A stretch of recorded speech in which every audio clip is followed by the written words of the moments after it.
आज हम BA fourth semester के पेपर हिंदी ट्रांसलेशन की यूनिट 5 शुरू करने जा रहे हैं। जैसे कि आप सभी को पता है, हम वीडियो को थ्योरी प्लस एमसीक्यू टाइप में करते हैं। आपके सारे एमसीक्यू थ्योरी में ही कंप्लीट होते हैं, लेकिन इस वीडियो में थोड़ा अलग है। आपके यहाँ यदि आपने केवल थ्योरी का पेपर है तो आप ये थ्योरी पढ़ लेंगे, आप कंप्लीट कर लेंगे यूनिट 5। लेकिन यदि आपका एमसीक्यूज का है तो कुछ शब्दों के पर्याय पूछे जाते हैं। उन शब्दों के पर्याय का पीडीएफ मैंने तैयार कर दिया है। यदि आप उनका पीडीएफ चाहते हैं तो टेलीग्राम पर मैसेज कर दीजिए, वो मैं आपको फ्री में दे दूंगा। तो पर्याय के लिए मतलब कि सिर्फ पर्याय हैं, वो पेपर में बार बार पूछे जाते हैं, उनको जरूर देख लेना।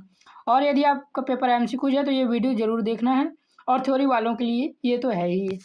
तो चलिए बिना देरी के शुरू करते हैं यूनिट 5। इसमें हमें पढ़ना है परिभाषिक शब्दावली के बारे में। परिभाषिक शब्दावली में हम आपको बता दें क्या क्या देखते हैं। परिभाषिक शब्द, तात्पर्य तथा लक्षण, सामान्य शब्दों तथा परिभाषिक शब्दों के अनुवाद में भूमिका, परिभाषिक शब्दावली निर्माण के सिद्धांत और परिभाषिक शब्दावली निर्माण की प्रक्रिया हम देखेंगे इस यूनिट में बिना देरी किए। तो सबसे पहले देखते हैं परिभाषिक शब्द, तात्पर्य तथा लक्षण। टेलीग्राम पर मैसेज जरूर करें पीडीएफ के लिए, और बाकी पीडीएफ पेड है, लेकिन आपको जो केवल इसकी पर्याय की पीडीएफ होगी वो मैं आपको फ्री दूंगा। परिभाषिक शब्द वे शब्द होते हैं जिनका प्रयोग किसी विशेष विषय, ज्ञान क्षेत्र या विद्या में निश्चित या विशिष्ट अर्थ में किया जाता है। परिभाषिक शब्द कौन से शब्द होते हैं जिनका प्रयोग किसी विशेष विषय, ज्ञान या क्षेत्र, किसी विशेष ज्ञान या क्षेत्र या विद्या में निश्चित और विशिष्ट अर्थ में किया जाता है, उन्हें क्या कहते हैं? परिभाषिक शब्द कहते हैं। सामान्य शब्दों की तुलना में परिभाषिक शब्दों का अर्थ सीमित, स्पष्ट और संदर्भ निरपेक्ष होता है। ये शब्द किसी विशेष अनुशासन जैसे विज्ञान, तकनीकी, प्रशासन, विधि, अर्थशास्त्र आदि में प्रयुक्त होते हैं और उस क्षेत्र के ज्ञान को व्यवस्थित ढंग से अभिव्यक्त करने में सहायक होते हैं। पूछा जा सकता है आपके पेपर में परिभाषिक शब्द किसे कहते हैं। जिस प्रकार का पेपर है आपको उस प्रकार के लिखना है। शॉर्ट में पूछा जाए तो शॉर्ट के हिसाब से, लॉन्ग में पूछा जाए तो लॉन्ग के हिसाब से। परिभाषिक शब्दों की सबसे प्रमुख विशेषता यह है कि उनमें अस्पष्टता नहीं होती। एक ही शब्द का एक ही निश्चित अर्थ होता है और उसका प्रयोग उसी अर्थ में किया जाता है। जैसे निवेश, वित्त, विभाग, संघ आदि शब्द प्रशासनिक एवं आर्थिक क्षेत्रों में विशेष अर्थ में प्रयुक्त होते हैं। परिभाषिक शब्दों में सटीकता, स्पष्टता, एकार्थता और मानकीकरण आवश्यक गुण होते हैं, याद रखना। इसी में आगे दिया हुआ इन शब्दों का निर्माण भाषा को वैज्ञानिक और व्यवस्थित बनाने के उद्देश्य से किया जाता है ताकि ज्ञान के विभिन्न क्षेत्रों में संप्रेषण सुगम हो सके। इसलिए परिभाषिक शब्द भाषा के आधुनिकीकरण और विकास में अत्यंत महत्वपूर्ण भूमिका निभाते हैं। आपका पेपर एमसीक्यूज है तो भी ये पूरी वीडियो देखना है, क्योंकि यहाँ से हो सकता है आपके पेपर में एमसीक्यूज घुमा के पूछ लिया जाए पीडी इस थ्योरी से। सामान्य शब्द तथा परिभाषिक शब्द की अनुवाद में क्या भूमिका होती है, अब ये देखना है। अनुवाद की प्रक्रिया में सामान्य शब्दों और परिभाषिक शब्दों की भूमिका अत्यंत महत्वपूर्ण होती है।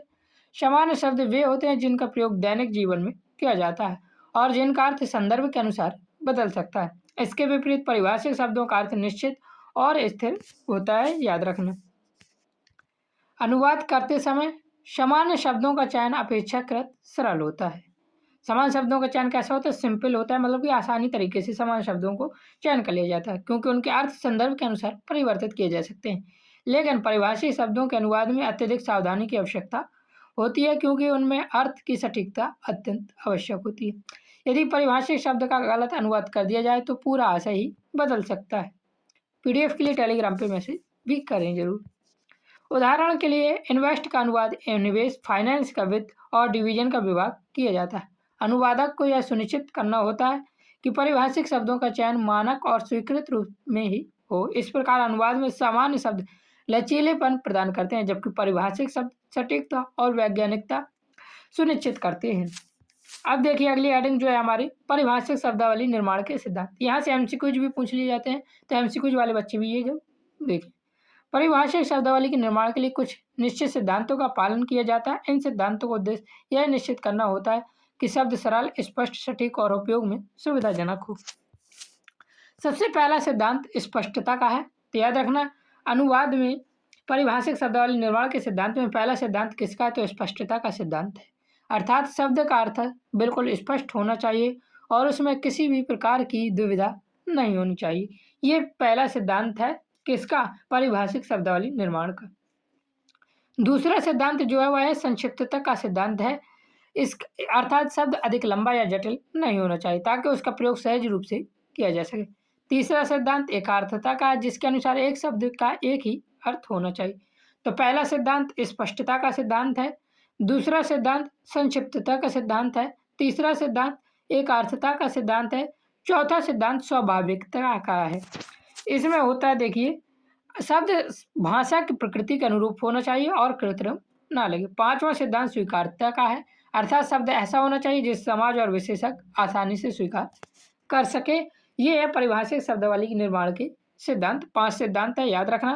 पहला सिद्धांत है हमारा स्पष्टता का, दूसरा संक्षिप्तता का, तीसरा सिद्धांत एकार्थता का, चौथा सिद्धांत स्वाभाविकता का, पांचवा सिद्धांत स्वीकार्यता का।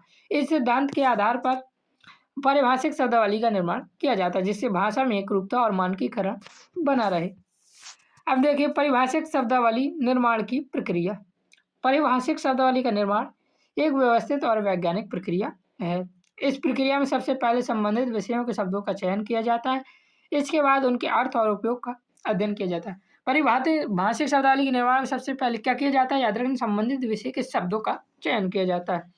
जिस विषय से वह संबंधित हो उन शब्दों का पहले चयन करो, उसके बाद उनके अर्थ का उपयोग का अध्ययन किया जाता है। फिर उन शब्दों के लिए उपयुक्त हिंदी शब्द समकक्ष शब्द खोजे जाते हैं, अर्थात पर्यायवाची शब्द खोजे जाते हैं जो कि उस सब्जेक्ट के लिए, उस विषय के लिए उपयुक्त हो। यह नए शब्दों का निर्माण किया जाता है। अगर उसके समकक्ष आपको शब्द नहीं मिला तो उसका नए शब्द का निर्माण भी कर सकते हैं।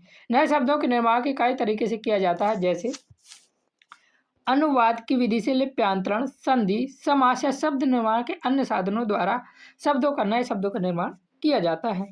इसके बाद शब्दों का परीक्षण किया जाता है कि वे व्यवहार में कितने उपयुक्त हैं। अंततः विशेषज्ञ द्वारा स्वीकृति मिलने के बाद उन्हें मानक रूप में स्वीकार किया जाता है और शब्दावली में सम्मिलित कर लिया जाता है, याद रखना।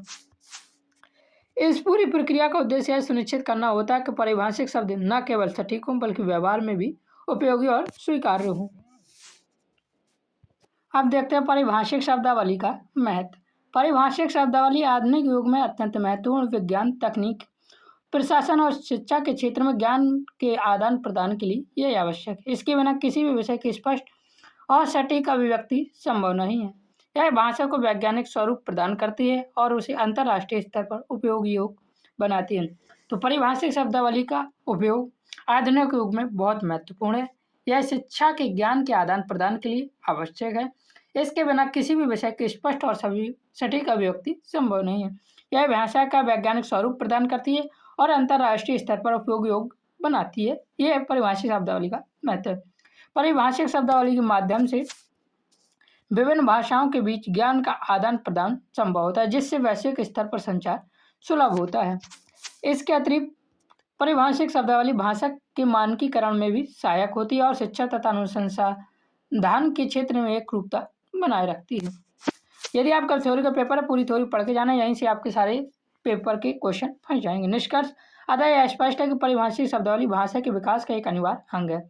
न केवल भाषा को वैज्ञानिक और व्यवस्थित बनाती है बल्कि अनुवाद, शिक्षा और संचार की प्रक्रिया को भी सुदृढ़ करती है। परिभाषिक शब्दों की स्पष्टता, सटीकता और मानकीकरण ही उन्हें सामान्य शब्दों से अलग बनाते हैं और यह भाषा के उन्नयन का प्रमुख साधन बन चुकी है। ये याद रखना। इस प्रकार मैंने आपकी यूनिट 5 कंप्लीट करवा दी। थ्योरी वाले के लिए यही कंप्लीट है और एमसीक्यूज के लिए आप हमें टेलीग्राम पर मैसेज जरूर करें, वहीं से आपके एमसीक्यू यूनिट 5 से पूछे जाते हैं। चैनल बनाए तो सब्सक्राइब कर लीजिए। जय हिंद, जय भारत, राधे राधे।